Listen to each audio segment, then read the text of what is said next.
Hello મિત્રો, જય શ્રી કૃષ્ણ. આપ સૌનું સ્વાગત કરું છું મારા ચેનલની અંદર. આજે તમારા લોકો માટે એક બહુ સારી ગુડ ન્યૂઝ કહી શકું. કેનેડા તરફથી જે કેનેડાનો એક પીઆર જો તમારે બી જોતું છે કેનેડાનું, તો કેનેડા પીઆર લેવા માટે નવો કેનેડાનો એક પાથવે પ્રોગ્રામ, પીઆર પ્રોગ્રામ જાન્યુઆરીમાં લોન્ચ થવા જઈ રહ્યો છે. તમે બી આની અંદર એલિજિબલ થાવ તો તમે બી એપ્લાય કરવાનું ભૂલતા નહીં, બિકોઝ ઘણા બી અમને બી ક્વેશ્ચન્સ આવતા હોય છે કે સર પીઆર માટેનું કોઈ સારું સજેશન્સ આપો.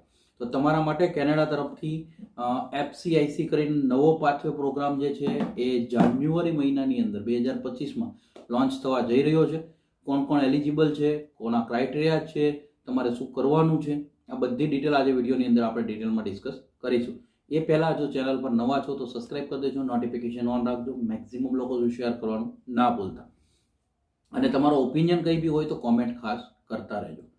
હવે તો કે કેનેડાએ already new pathway program FCIC જે છે, ફ્રેન્કોફોન કોમ્યુનિટી ઇમિગ્રેશન ક્લાસ, આ એક પાથવે પ્રોગ્રામ જે છે જે જાન્યુઆરી મહિનામાં કેનેડા લોન્ચ કરવા જઈ રહ્યું છે IRCCના ન્યૂ અનાઉન્સમેન્ટ પ્રમાણે, જેમાં એલિજિબિલિટી ક્રાઇટેરિયા ચેક કરી લો તમે કે જ્યાં આગળ તમારે શું શું જોઈએ.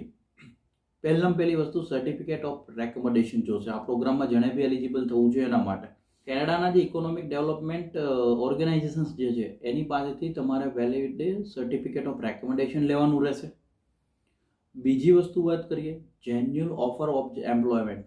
તમારો જે જોબ ઓફર છે તમારે જેન્યુઅલ એમ્પ્લોયર પાસેથી લેવાનો છે, જે આ પ્રોગ્રામની અંડરમાં રજિસ્ટર્ડ થયા હોય એવા એમ્પ્લોયર તમારે ફાઇન્ડ કરવાના છે. બીજી વસ્તુ વર્ક એક્સપિરિયન્સ. વર્ક એક્સપિરિયન્સની વાત કરીએ તો મિનિમમ તમારી પાસે 6 મંથ યા 1 યરનો એક્સપિરિયન્સ જોની પાસે હશે એના માટે આ યુઝફુલ થશે. લેંગ્વેજ પ્રોફિશિયન્સીની અંદર NCLC લેવલ, ફ્રેન્ચનું જો લેવલ છે તો 5નું લેવલ એટલીસ્ટ તમે કવર કરો છો તો તમારા માટે બેટર ઓપ્શન છે.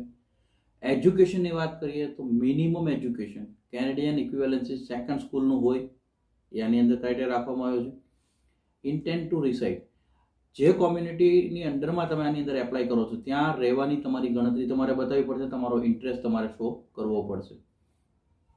અને જે નેસેસરી ફંડ રિક્વાયરમેન્ટ્સ આવશે લીકો પ્રમાણે, જે LICO કહેવાય છે, એના ક્રાઇટેરિયા પ્રમાણેનું જો ફંડ રિક્વાયરમેન્ટ હોય, જેની એક વિડીયો ઓલરેડી ચેનલ પર છે, લીકોના ફંડ્સ કેટલા હોય એ તમે ચેનલ પર જઈને જોઈ શકો છો કે એક એપ્લિકેન્ટના આટલા વાઇફ સાથે છે તો એટલા, બાળકો છે તો એટલા, આ રીતનું એનું ફંડ રિક્વાયરમેન્ટ તમારે ફૂલફિલ કરવાની છે.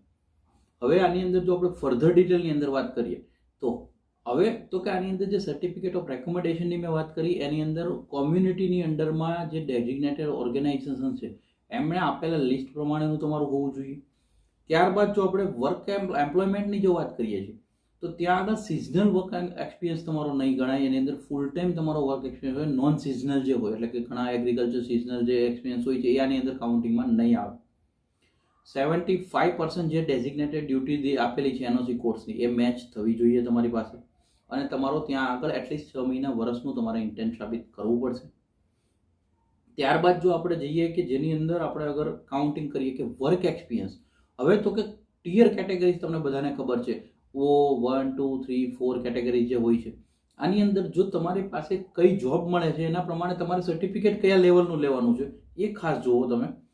જ્યાં આગળ જો તમે 0 કેટેગરી એટલે કે કેનેડામાં O બોલે છે, આપણે 0 કહીએ છીએ, ટિયર O કેટેગરીની વાત કરીએ તો વર્ક એક્સપિરિયન્સ જે તમારો છે એ કેટેગરી O1, 2 અને 3 સુધી ચાલે.